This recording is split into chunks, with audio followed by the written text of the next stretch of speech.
Can you still hear that unmistakable Saturday morning jingle promising a few precious hours of adventure before chores or homework called you away? There's something magical about the flickering glow of the TV, a bowl of sugary cereal in hand, and the anticipation of which cartoon would come on next. The 1990s offered a golden playground for our imaginations, introducing quirky characters with outrageous hair, improbable heroes, and storylines that made us laugh, gasp, or sometimes even tear up. The slapstick sound of cartoon anvils and the gentle hum of old tube TVs set the scene for a childhood steeped in fun and friendship. From the streets of Bikini Bottom to the zany cities of toons who never seemed to sleep. These cartoons were more than just shows. They were lifeboats to simpler times shared with siblings or best friends sprawled on the carpet. Which character did you secretly wish you could be, or which catchphrase still pops into your mind today? Get ready to dive headfirst into the colorful chaos of a decade when every cartoon felt like it was made just for you. To understand just why 90s cartoons loom so large in so many of our memories, it helps to rewind a little. The 1980s had already paved the way for televised animation, thanks in part to breakthroughs like cable TV and the rise of dedicated children's programming. But entering the 1990s, something began to shift, a change in the very airwaves that pumped color and sound into our living rooms. The era was primed for innovation, and the cartoons that bubbled up during those years would set a new standard for an entire generation, perhaps even sparking a golden age in animated storytelling. In the late 80s, the FCC relaxed rules around toy-based cartoons, meaning shows like Transformers, G.I. Joe, and He-Man filled screens, with toy lines fueling each new episode. But critics soon pushed back, calling for content that was more creative, less commercial. It turns out this criticism was the catalyst for animation studios to double down on originality as the new decade rolled in. By the early 90s, creators and networks sensed a fresh opportunity to craft cartoons with authentic wit, heart, and appeal. Not just to kids, but often to their families too. Networks like Nickelodeon, Cartoon Network, Fox Kids, and even the big three, ABC, CBS, and NBC, jumped at the chance. Saturday morning was still the crown jewel for family viewing, but new blocks of cartoons were suddenly popping up after school and before dinner. For many, these time slots became sacred. Schedules were set around must-see episodes, and family VCRs finally got a real workout. Did you ever rush home, backpack in tow, making a beeline for the remote just to catch those first few precious seconds of your favorite show? Here's something you might find surprising. The 90s marked a turning point not just for what cartoons were about, but how they were made. Traditional hand-drawn animation started fusing with the earliest forms of computer animation. Think of the difference between the angular, popping look of Reboot compared to the smooth lines of Doug or Rugrats. Studios like Warner Brothers Animation and Disney Television Animation realized that kids were hungry for sharp writing and clever humor. Series such as Animaniacs, Tiny Toon Adventures, and Batman, the animated series, began infusing episodes with jokes and references that flew over younger viewers' heads, but tickled adults and older siblings. Did you ever rewatch an old favorite years later, only to discover hidden references you'd missed as a child? It wasn't just about the look or sound. Social changes in America also shaped the cartoons of this decade. The early 90s were a time of remarkable diversity and experimentation. Networks began embracing stories and characters that reflected a broader spectrum of backgrounds and cultures. Hey Arnold drew inspiration from city life, while Pepper Ann championed quirky, independent girls. The lineup was astonishingly diverse, with adventures set in futuristic cities, suburban neighborhoods, haunted houses, and even elaborate dreams. And don't forget, the 90s ushered in a new sense of irreverence. Characters like Ren and Stimpy, Beavis and Butthead, and Rocco from Rocco's Modern Life pushed the limits of what kids' TV could be, occasionally courting controversy and always sparking conversation. Here's an eye-opening twist. Few people realize that The Simpsons, though technically debuting in 1989, kicked off the 90s animation revolution in prime time. Once considered adult territory, animated sitcoms became water-cooler topics. Suddenly, other networks dared to test the boundaries of mature humor and storytelling in a cartoon format. What was it like for families sitting together as Bart Simpson scrawled irreverent messages on his chalkboard, or as Fox aired King of the Hill and Futurama? Did you ever watch with your children or parents, noticing who laughed at what? The 90s made it clear that animation wasn't just for the young, it was for anyone and everyone who loved a good story. Cable's expansion brought with it a new breed of channel too. By the mid-90s, Cartoon Network burst onto the scene, making a home for both classic reruns and a new wave of original programming. Their cartoons, think Dexter's Laboratory, the Powerpuff Girls, and Johnny Bravo, quickly became cultural phenomena. Meanwhile, Nickelodeon wasn't satisfied just replaying imported cartoons or old Looney Tunes. They wanted their own homegrown hits. The answer: icons like Doug, Rugrats, and Ren and Stimpy. Not only did these shows define the network, but they also became the anchors of children's television. Let's not forget another unexpected consequence. With so many cartoons flooding the airwaves, the dialogue around what animated series could be began to shift.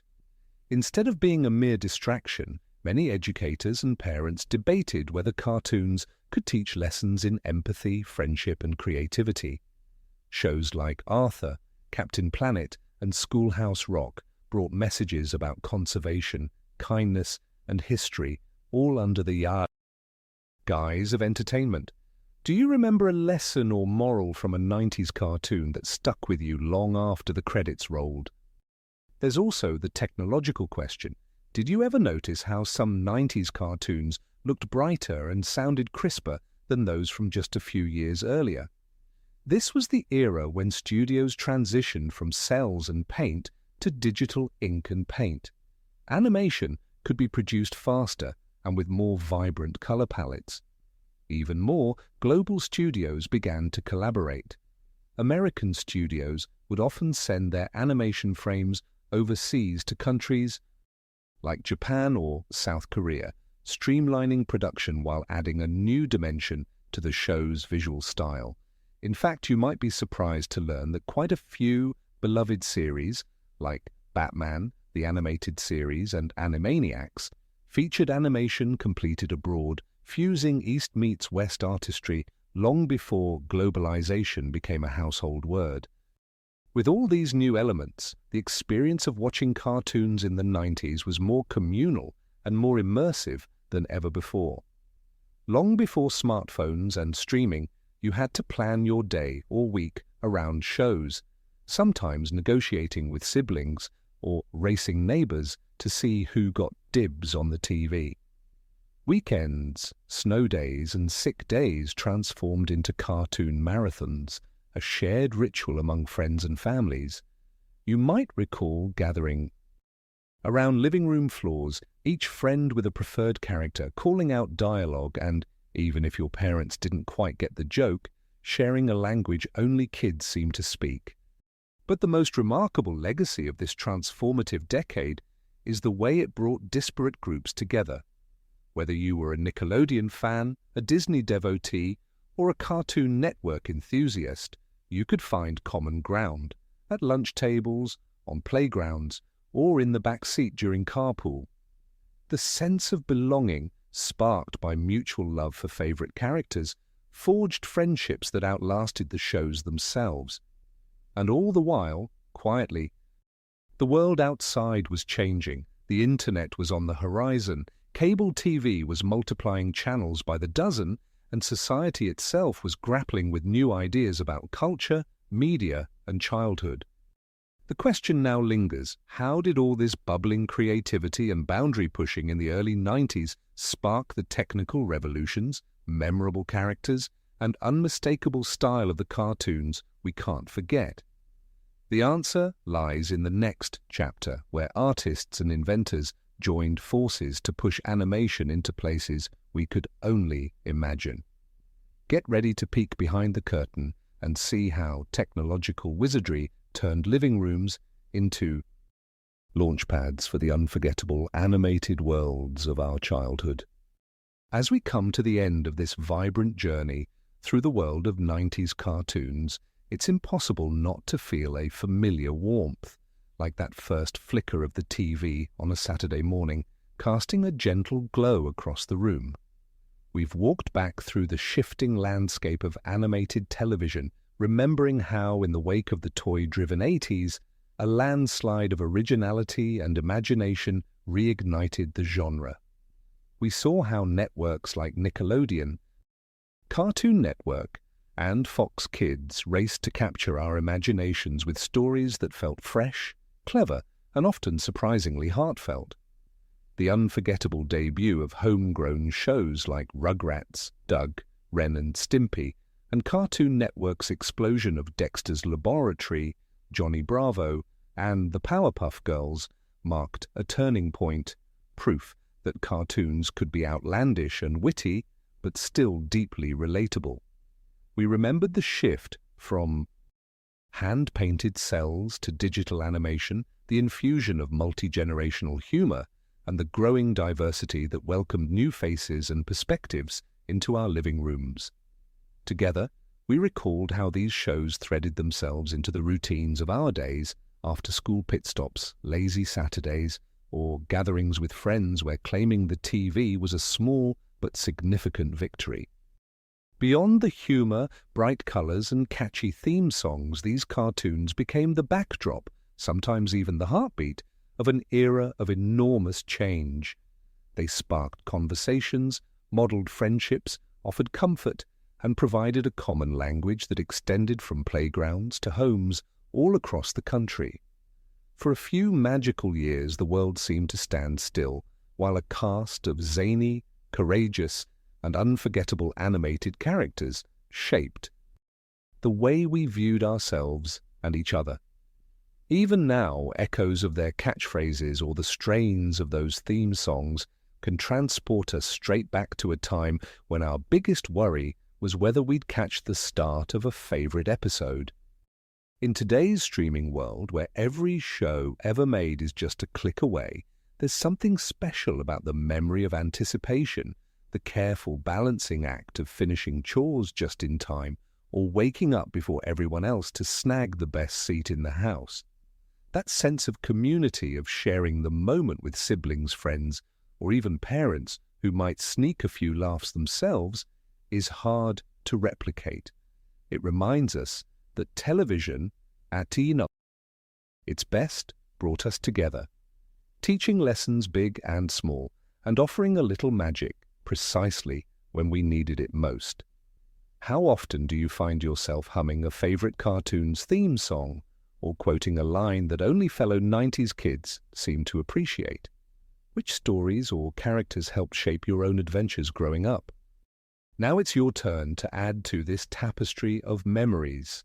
Share in the comments which 90s cartoon meant the most to you, or maybe a story about gathering around the TV with people you loved.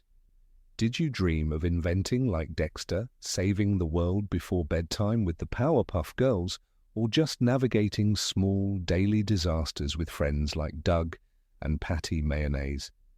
If you enjoyed this stroll down memory lane, please give the video a like and subscribe for more journeys into the corners of pop culture that defined our youth. Don't hesitate to send this along to friends and family. Chances are they have their own cartoon favorites and childhood stories waiting to be relived. There's so much more nostalgia still ahead, and we can't wait to explore it together. So, until the next trip back through time, hold on to the joy those cartoons brought, because while the channels may have changed, the laughter, wonder, and connection we found in those living rooms will always be part of who we are.